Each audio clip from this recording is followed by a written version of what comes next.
नमस्कार, आप सुन रहे हैं रेडियो चौबेपुर, जहां हर दिन मिलती हैं खबरें, किस्से और यादों की वो झलकियां जो दिल से जुड़ी होती हैं। आज के यादों के झरोखे से मैं आपको ले चलते हैं बनारस की गलियों में, उन घाटों पर जहां रुक गया था एक हॉलीवुड सितारे का दिल।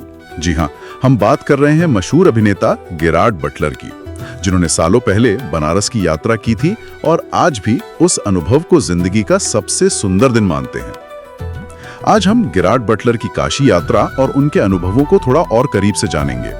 तो हमारे पास गेरार्ड बटलर की वाराणसी यात्रा से जुड़े कुछ दिलचस्प ब्यौरे हैं। हम सब उन्हें एक बड़े हॉलीवुड एक्शन स्टार के तौर पर जानते हैं, 300 या लॉ अवॉइडिंग सिटीजन जैसी फिल्मों से, लेकिन इन ब्यौरों में उनकी एक बिल्कुल अलग छवि उभरती है, खासकर उनके वाराणसी अनुभव को लेकर। चलिए समझने की कोशिश करते हैं कि इस यात्रा का उन पर इतना गहरा असर क्यों पड़ा।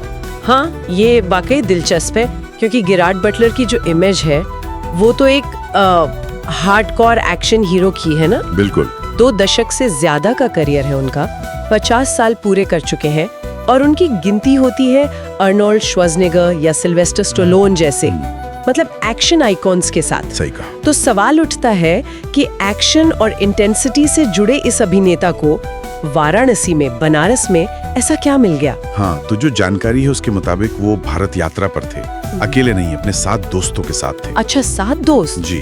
और वो बताते हैं कि वाराणसी पहुंचने से पहले तक उनकी यात्रा थोड़ी, कह सकते हैं, उथल पुथल भरी थी।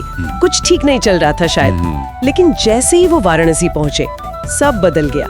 उन्होंने खुद कहा कि उन्हें एक अविश्वसनीय आध्यात्मिक ऊंचाई जैसा महसूस हुआ, मतलब एक स्पिरिचुअल हाई। ये एहसास कैसे आया? मतलब शहर में घुसते ही?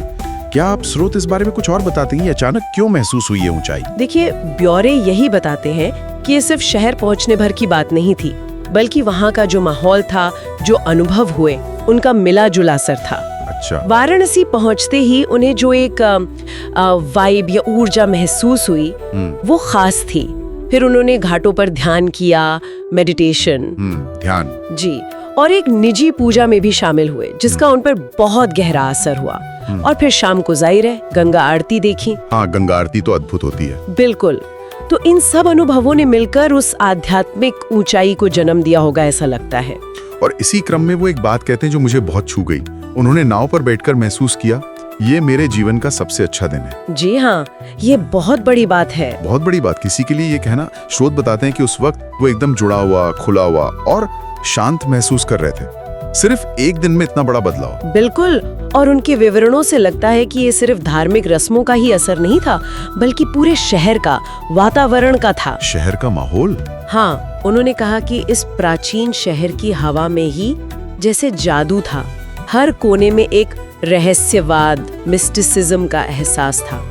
ये शब्द उनके अनुभव की गहराई दिखाते हैं ना। सही कह रही हैं। और एक और दिलचस्प बात जो पता चली वो है उनका अव्यवस्था में व्यवस्था वाला ऑब्जर्वेशन। हाँ, वो भी काफी अनोखा है। उन्होंने भीड़ भरी सड़कों का कोलाहल देखा, मतलब केओस, लेकिन उसमें भी उन्हें एक सामंजस्य, एक हार्मनी महसूस हुई। जी। यहाँ तक कि उन्होंने घटना का जिक्र किया जब उनका टुकटुक किसी से टकराया, पर वहाँ गुस्सा नहीं था, बल्कि मुस्कुराहट और अपनापन था। हाँ, ये अवलोकन महत्वपूर्ण है, क्योंकि अक्सर बाहरी लोग जो आते हैं वो भारतीय शहरों की भीड़ और शोर से थोड़ा घबरा जाते हैं, परेशान हो जाते हैं। हाँ, ये सच है। लेकिन बटलर ने, जैसा कि हमें पता चलता है, उस ऊपरी सतह के नीचे लोगों के बीच एक तरह का जुड़ाव और शांति महसूस की। उनके अनुसार उस कोलाहल में भी केवल दिल और प्यार था।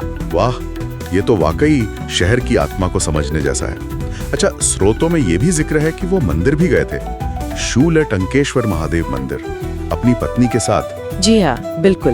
अपनी यात्रा के दौरान गेरार्ड बटलर ने अपनी पत्नी के साथ शूलटंकेश्वर महादेव मंदिर में दर्शन पूजन भी किया था। और वहाँ उन्होंने बाबा से जीवन में सुख शांति की कामना की। जी, ये दिखाता है कि उनका अनुभव सिर्फ बाहर से देखने भर का नहीं रहा। उन्होंने स्थानीय आस्था और परंपराओं से भी जुड़ने की कोशिश की, और मुझे लगता है इसने उनके अनुभव को और गहरा बनाया होगा। तो कुल मिलाकर इन स्रोतों से जो तस्वीर उभरती है वो एक एक्शन स्टार की नहीं है, बल्कि एक ऐसे इंसान की है जिसे वाराणसी की आध्यात्मिकता, वहाँ की ऊर्जा और लोगों के बीच के उस अनकहे जुड़ाव ने बहुत गहराई से छुआ। बिल्कुल। घाट, आरती, ध्यान, यहाँ तक कि सड़कों का वो शोर, सबने मिलकर उनके लिए एक ऐसा अनुभव रचा जिसे वो आज भी जीवन का सबसे बेहतरीन दिन मानते हैं। सही कहा।